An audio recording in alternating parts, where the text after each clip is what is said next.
Hi, welcome to Swan Recaps. Today, I'm going to explain a horror, thriller, slasher film from 2005 titled House of Wax. Before we start, warning, spoilers ahead. The movie begins in the year 1974 when we see Trudy Sinclair, a famous wax sculptor, boiling a pot of liquid wax in her kitchen. She then begins pouring the wax into a mold of a face in order to make some sort of mask. She's with her son, who's sitting in a high chair, and she tells him he is such a good boy. Suddenly, her husband and second son come barging into the kitchen, where the father calls the son a monster. The son is aggressive and kicks and screams as the father tries to control him. He then kicks the table, causing the mask his mother was working on to fall and break. The boy continues to cry and scream as the parents strap him down to a chair. We see red marks on his wrist, indicating this isn't the first time his parents have done this. The boy scratches his mother's hand in the process, and she slaps him in response to the disobedience. It's now present day, and the year is 2005. 6 teenagers are on a road trip to Louisiana for a college football game. There's Carly Jones, a young woman who's planning to move to New York, her small-town boyfriend Wade, her best friend Paige, who thinks she may be pregnant, Paige's boyfriend Blake, Carly's twin brother Nick, who everyone seems to dislike, and lastly, Nick's friend Dalton, who films everyone with his camera. After Blake discovers a shortcut, they decide to take it, but unfortunately, they discover that the road has seemingly closed down. The group decides to take a detour to stay for the night, and Wade notices a sign advertising a wax museum. Carly then urges Paige to talk to Wade about her potential pregnancy, but she doesn't want to ruin the trip. Wade and Blake start to play some football, but after Wade misses a catch and the ball lands next to Nick, he throws the ball to Blake and he flips off Wade, which implies there's tension between them. Carly breaks up the two and begins arguing with Nick, and we discover that Carly gave the police information on a crime that Nick had committed, although she didn't know he had done it at the time. Still, this ultimately led to Nick's arrest and the loss of his career scholarship. Nick jokes that Carly is a good twin and he's the evil one, and then Carly storms off. Shortly after, the group begins to notice some type of foul smell that is coming from the woods, and they believe that the smell is coming from a dead animal, but they aren't too concerned and they continue to party. A bit later, a stranger driving a pickup truck drives up to the campsite where he creepily watches them and shines his headlights. The guys ask if the stranger needs anything, asking him to turn off his lights and to leave. But when they're ignored, Nick throws a spare bottle at the car's headlight, smashing it, and the group's concerns increase. However, the truck finally leaves, and they decide to go ahead and call it a night so that they can continue their road trip in the morning. While sleeping, the young group is filmed with Dalton's camera by an unknown person, and Carly is ultimately wakened up due to the stranger's noise. She tries to wake Wade up, and he jokes that it's probably a serial killer.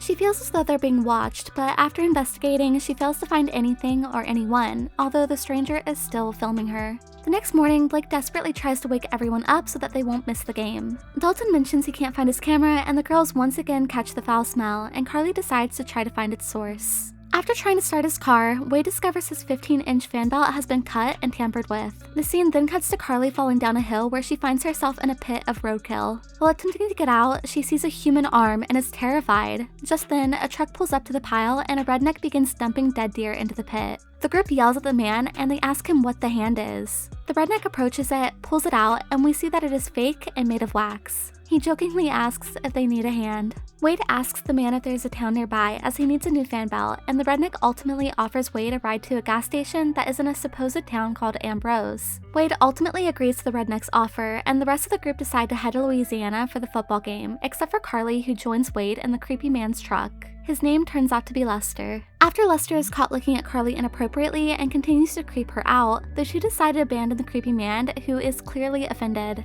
They walk the rest of the way into the town, which isn't too far away. Meanwhile, Blake, Nick, Dalton, and Paige are stuck in a traffic jam on their way to the football game, and they argue about what they should do. Wade and Carly arrive in Ambrose, and they begin looking around, but it's basically a ghost town. At the gas station, they fail to find an attendant, and just then, Paige calls. She tells Carly they're turning around and asks for her to pick them up.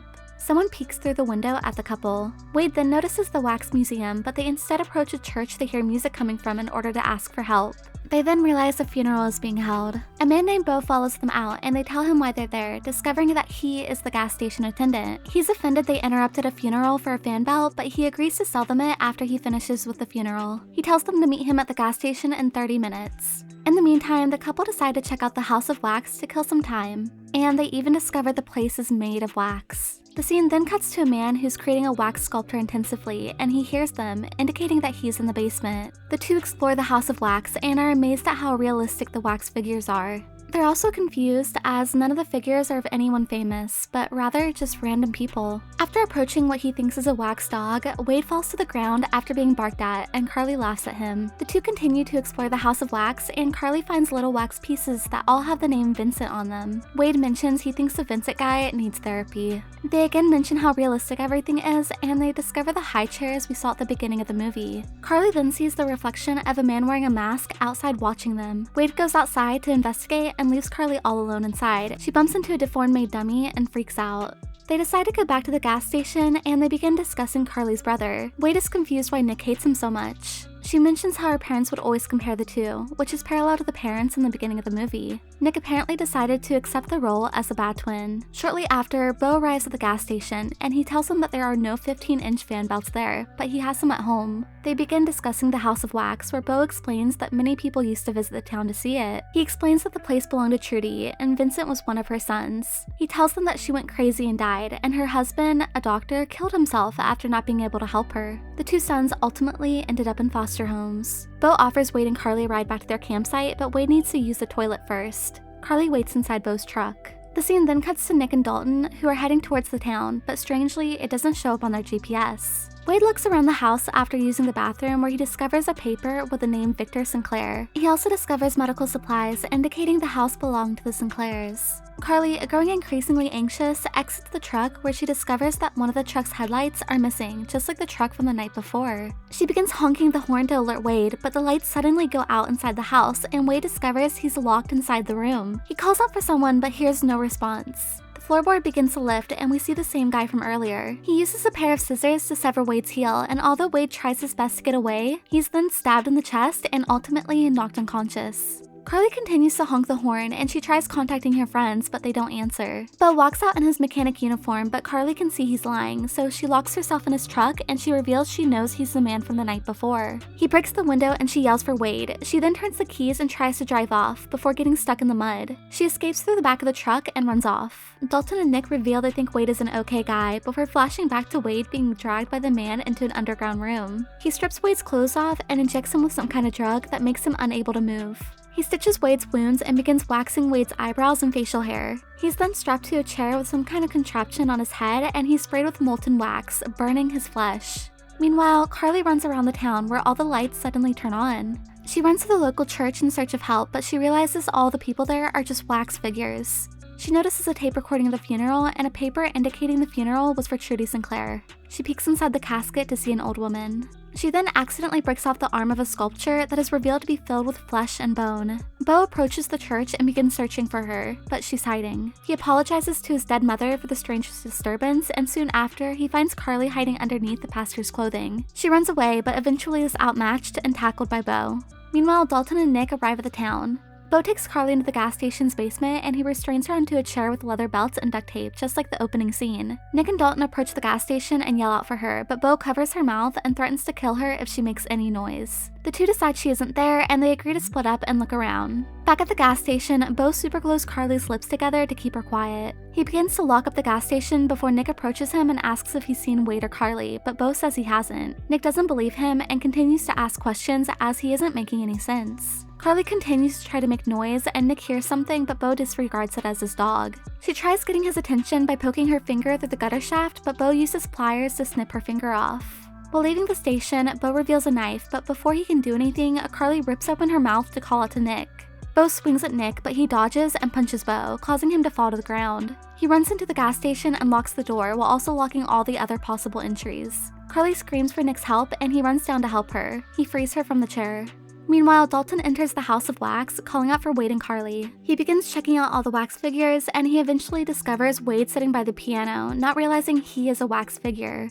However, Wade is still alive, but he can only move his eyes. Dalton is mortified and tries helping him out, but is gruesomely ripping Wade's skin off instead. We see the man in the wax mask as a reflection of Wade's eyes, and after dodging his attack, the man cuts off part of Wade's face. Dalton tries to get away, throwing stuff at the man, but everything is made of wax. Dalton is pushed down the stairs and is then decapitated by the man. Carly explains she's worried Wade is going to be turned into wax, and Nick is confused. Upon checking out some of the homes, Carly and Nick realize that all the wax figures must just be visitors that had been lured into Ambrose. We are then taken back to Paige and Blake, where Paige is strip dancing for Blake, but the fun doesn't last long as their music is abruptly turned off. Paige tries to tell Blake she thinks she's pregnant, but he interrupts her to go outside and turn it back on. He notices a missed call from Carly and he listens, hearing about the man in the truck. Back in the tent, the man with the wax mask appears and attacks Paige. She escapes but trips and discovers Blake, who is suffocating in his own blood as he has been stabbed in the neck. She screams and runs off, followed by the man shoving the knife deeper into Blake's neck, killing him. Paige runs into some type of warehouse and she searches for a weapon. While looking around, the man stabs her in the heel from the floor, but she gets away. She attempts to hide in the backseat of a car. The man finds her and opens the door, where she hits him in the face with a pole. She runs and hides behind another car, but after picking up, the man throws a pole and she is speared in the head, killing her instantly. We're taken back to Ambrose, where Nick and Carly are walking around before breaking into a hunting shop and taking a crossbow for protection. However, the sound alerts Beau and he shoots at them with a shotgun. They run off and they find themselves in a movie theater. Beau follows them and quietly walks in. The theater is filled with dozens of wax figures. Beau looks around for the two, and after finally seeing Carly hiding in the audience, he tries shooting at her, but he misses. However, Nick is able to land a shot with the crossbow. The twins then run out of the theater, but Beau follows them. However, Nick is waiting for him, and he shoots him straight in the chest. He appears to be dead, so the two take his shotgun, but the barrel is empty. They check for ammo, but fail to find anything. The two decide to go back to Beau's house, and Nick proposes a plan, but Carly doesn't like it as she doesn't want them to split up. They decide to go inside the house to search for Wade. Carly checks the phone, but the line is dead. Carly finds some guns, and Nick breaks the glass to try to access them, but the cage is bolted to the wall. While looking for the key, Carly finds some newspaper clippings that reveal Vincent and Beau Sinclair were actually conjoined twins, but their father surgically separated them, causing Vincent's face to be left disfigured. Beau limps inside the house and begins treating his wounds. Nick and Carly hide. Vincent returns home as well, with Paige and Blake's bodies in the back, which Carly sees. Beau yells at Vincent for leaving the house without him and calls him a freak. Vincent then begins trying to fix his wax mask, and Beau reassures Vincent that his work is turning out well. It's implied Beau was the evil brother while Vincent was the good one. Beau then discovers the pictures on the ground, realizing the two are in the house. But luckily, Carly and Nick were able to find a secret tunnel, which leads to the House of Wax. The twins, while looking for lights, ultimately begin switching on and off all the lights in the town, alerting the brothers of their presence. They continue into the House of Wax, where they discover Dalton's hat, and then they find his wax-coated body. While trying to help him, they accidentally break his head off as it was already decapitated. The siblings hug each other, sobbing. Vincent then attacks them, and Nick attempts to fight him, but he's slashed by his knife. Vincent attacks Carly, pushing her into a corner, leading her to hit a lever that causes the fire under the molten wax to heat up. Nick grabs Carly and pours a tank, spilling it and causing a fire to erupt in a building literally made of wax. While trying to escape, they discover Wade's body. Nick and Carly are then attacked by Beau, and the two men begin fighting, while the house and the wax figures all begin to melt due to the fire. Beau stabs Nick in the leg, but Carly uses a bat and she begins beating Beau to death. The fire continues, and Vincent sees Carly beating his brother. He runs over, discovering he's dead. He screams in anger. Carly runs up the stairs to try to escape him, but Vincent follows, and Nick is unable to move well due to being stabbed, even getting stuck in the melting wax while going up the stairs. Vincent uses a knife to break into the room where Carly is hiding, and she tries to reason with him about his brother's manipulation. Meanwhile, the building is quickly melting. Vincent listens to Carly for a moment before running at her with the knife. Nick then runs in and attacks Vincent and rips his mask off. Just as he's about to overpower Nick, Carly pulls a knife out of Nick's leg and stabs Vincent. They then all fall down as the wax is melted and Vincent falls on top of his brother's corpse. The building continues to melt and the flames grow larger. The exit is blocked, so the twins become frantic, but then the two realize they can dig their way out of the building as the wax is melting. They eventually make their escape right through the House of Wax sign. They look back at the building as it continues to melt and the siblings walk off together. The next day, the police arrive at the town and begin collecting all the bodies. The sheriff asks if they're okay, and Carly asks how nobody knew what was going on. He reveals that Ambrose has been abandoned for 10 years. In the ambulance, Nick shows he stole the camera that had been bagged as evidence. It is then revealed the Sinclairs didn't have 2 sons, but rather 3. The movie ends with Carly seeing Lester, smiling and waving goodbye. If you enjoyed watching the video, be sure to hit the like button to show your support. Subscribe to the channel to make sure you never miss an upload. Until then, stay safe.